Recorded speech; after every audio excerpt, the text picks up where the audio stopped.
Bien, lo comentábamos al comienzo del programa, el martes pasado, 7 de abril, se conmemoró el Día Mundial de la Salud. Para hablar de este tema es que estamos recibiendo aquí en estudios al doctor Roberto Salvatella, él es consultor de la Organización Panamericana de la Salud del Uruguay. Bienvenido, doctor, un placer. Muchas gracias. Recién conversábamos, antes de esta nota, y uno reflexionando un poco en voz alta, decíamos que el uruguayo, el tema de la salud, más allá de la práctica, más allá de los cuidados que el uruguayo tenga, ¿no? Para consigo, el consumo de alimentación, el deporte, más allá de eso, el tema de la salud es un tema recurrente. Hablamos de política, hablamos de fútbol y hablamos de salud. No es un tema que tocamos cada tanto en el día de tal enfermedad o de tal órgano. El tema de la salud es un tema que, insisto, los uruguayos tocamos varias veces en el día y con diferentes personas. ¿A usted le da la sensación que esto es así? ¿Es como digo? Sí, realmente la sociedad uruguaya tiene una preocupación especial por el tema y hace muchas cosas a favor del tema. Las altas coberturas de vacunación, por ejemplo, en las enfermedades inmunoprevenibles, marca tanto la preocupación de las autoridades de las instituciones como una respuesta excelente de la población. Son coberturas por encima del 95%, vamos a decir, en grupos etarios diversos. Pero entonces, vamos a decir, con una combinación de salud y educación, ese carnet que se pide a los niños para comenzar los cursos, todo eso hace realmente que sí, que el uruguayo es participante, no es objeto de acciones, muchas veces es sujeto de acciones de salud. El hecho de que haya una escolaridad casi universal en nuestro país y que conjuntamente con esa escolaridad haya un certificado de vacunación, una obligación de vacunación. ¿Esto incide en la calidad de salud? ¿Es así en todos los países de Latinoamérica? No es igual en todos los países. Realmente, vamos a decir, el tema del certificado de esquema, de lo que decíamos del contacto, vamos a decir, salud-educación, marca una impronta propia que lleva a que todo tenga una gestión, digamos, exitosa. Coberturas importantes que otros países no han logrado o están en proceso de lograrlo. Este año se puso el énfasis particularmente en el tema de los alimentos. Sí, el Día Mundial de la Salud, que es todos los 7 de abril, es el día en el cual se festeja la sesión fundatoria de la Organización Mundial de la Salud en el año 1949. Por resolución de todas las delegaciones de países ahí presentes, inclusive la de Uruguay en aquellos años, se seleccionó ese 7 de abril como el Día Mundial de la Salud. Todos los años se elige un tema. El año pasado fue en las enfermedades transmitidas por insectos vectores.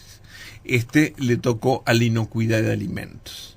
O sea que el acento estaba puesto en los alimentos inocuos, aquellos que son capaces de transmitir salud, no enfermedad.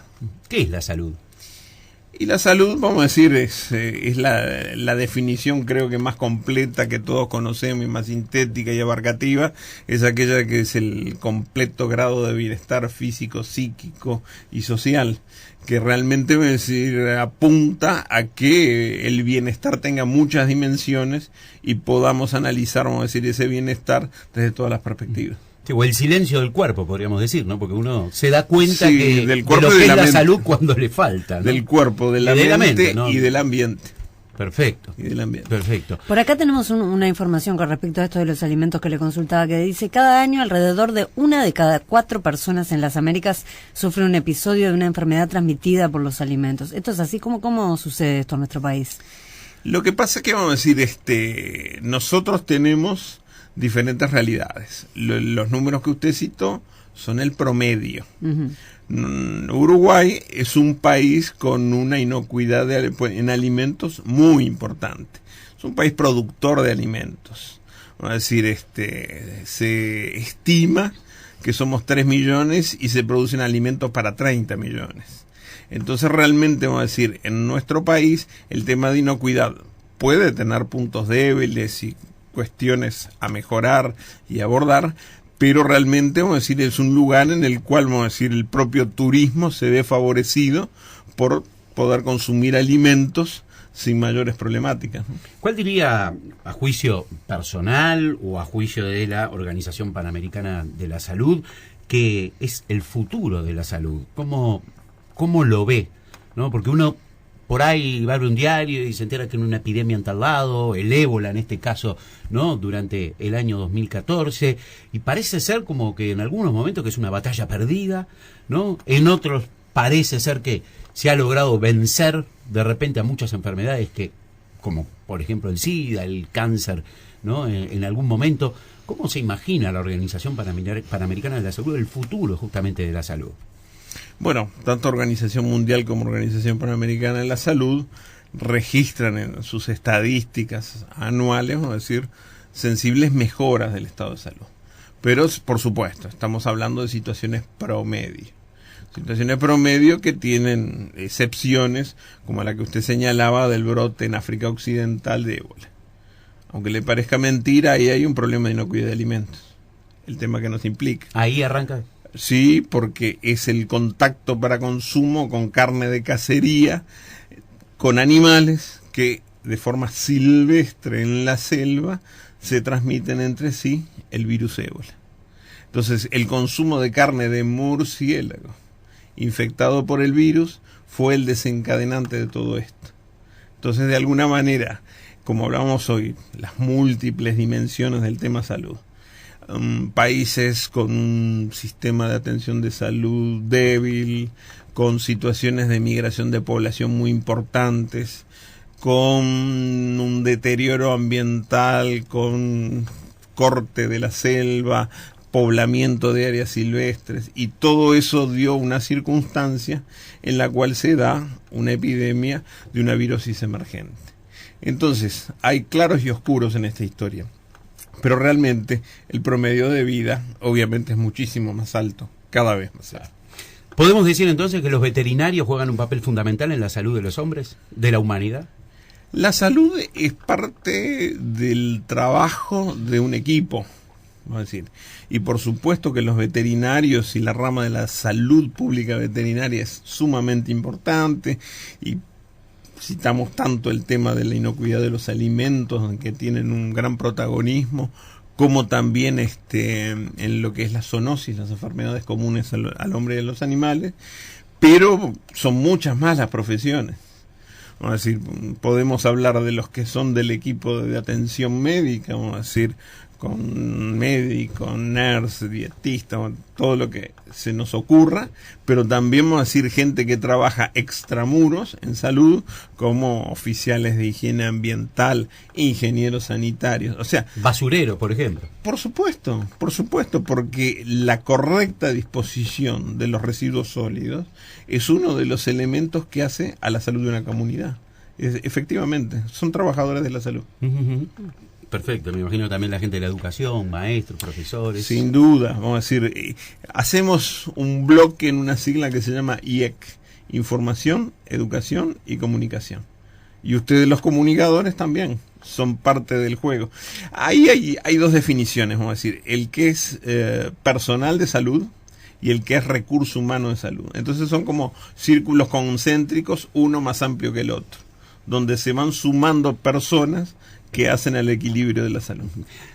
Por lo que decimos, y creo yo que todos podemos coincidir, ¿no? El Uruguay hago un paralelismo de repente cuando siempre se le pregunta a algún ministro de Economía, ¿no? ¿Cómo está? Si está sólido el Uruguay, si está fuerte para, para enfrentar crisis económicas.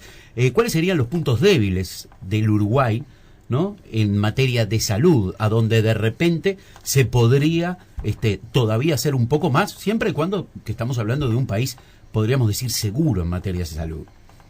O sea, todo se puede mejorar, sin lugar a dudas.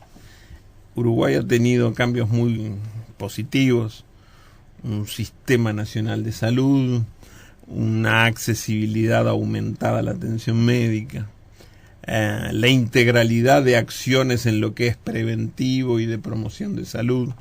Entonces, podríamos decir que para hacer siempre hay mucho. Se ha hecho mucho.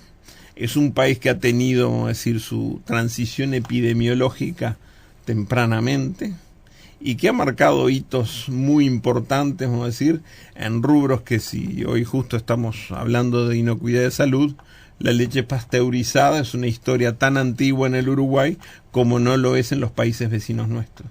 Y estamos hablando de dos grandes países. Por acá el lema de este año dice: alimento seguro del campo a la mesa, haz tu parte. ¿Qué le diría a la población? ¿Cuál es la parte que podemos hacer?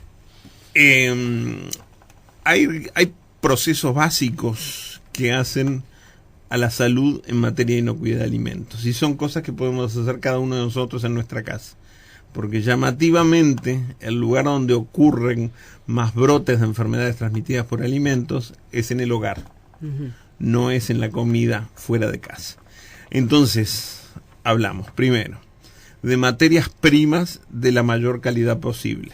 No estoy hablando, vamos a decir, de un nivel de lujo, sino un buen estado, fechas de vencimiento en orden, agua, vamos a decir, de buena calidad, cosa que no es muy difícil aquí en Uruguay, evidentemente, pero las materias primas deben ser lo más inocuas posible. Cuidar las temperaturas, vamos a decir, las del frío y las del calor, para no tener un crecimiento de microorganismos en los alimentos.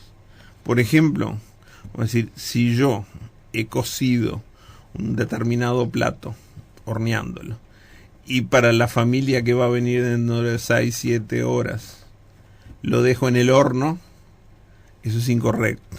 Vamos a decir, tengo que ver la manera de conservarlo poniéndolo en la heladera o tomando la medida que corresponda según el alimento de que hablemos. O sea que un alimento no debe estar mucho rato fuera del refrigerador. Hay un rango de temperaturas que es el inseguro. Es inseguro entre los 5 y los 60 grados. Por debajo de 5 tenemos condiciones de heladera, vamos a decir, y el alimento se está conservando, o por arriba de 60 el calor es el encargado de conservar un alimento en condiciones. Hablando de todos los alimentos. La otra cosa importante, no mezclar en el procesamiento el alimento crudo con el alimento cocido, ¿no? Entonces, por un lado, vamos a decir, lo que yo almaceno en mi heladera y está pronto para ser consumido, y por otro lado, apartado en otro recipiente, en otro estante, aquel alimento que todavía no procesé, y que, por ejemplo, como pollo, podría transportar en su superficie microorganismos indeseables para que toquen el alimento ya pronto para consumir. El otro tema es mantener la higiene, empezando por lavarse bien las manos. Así son pequeñas medidas, pero de gran impacto. Entonces, son todas esas cosas que hacen, vamos a decir, a que las personas puedan contribuir a la inocuidad de alimentos. Y el tema de la granja a la mesa es pensar desde el productor primario, pasando por quienes lo cosechen, lo procesen, lo almacenen, lo transporten, tenga las condiciones ideales para que ese alimento llegue a la mesa en condiciones. Dos alimentos que de repente, bueno, uno es alimento, el otro ya no, pero que están como en duda, ¿no? Se escuchan opiniones absolutamente contradictorias, que son buenos y que son malos. Por ejemplo, la leche. ¿Qué opinión tiene la Organización Panamericana con respecto a la leche?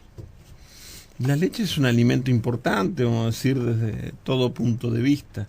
Vamos a decir, por supuesto, una dieta no puede estar basada solo en ella, pero vamos a decir, es una especie de diseño de pirámide en el cual, vamos a decir, tenemos la presencia de la leche como uno de los aportantes de proteínas, de calcio y de nutrientes importantes.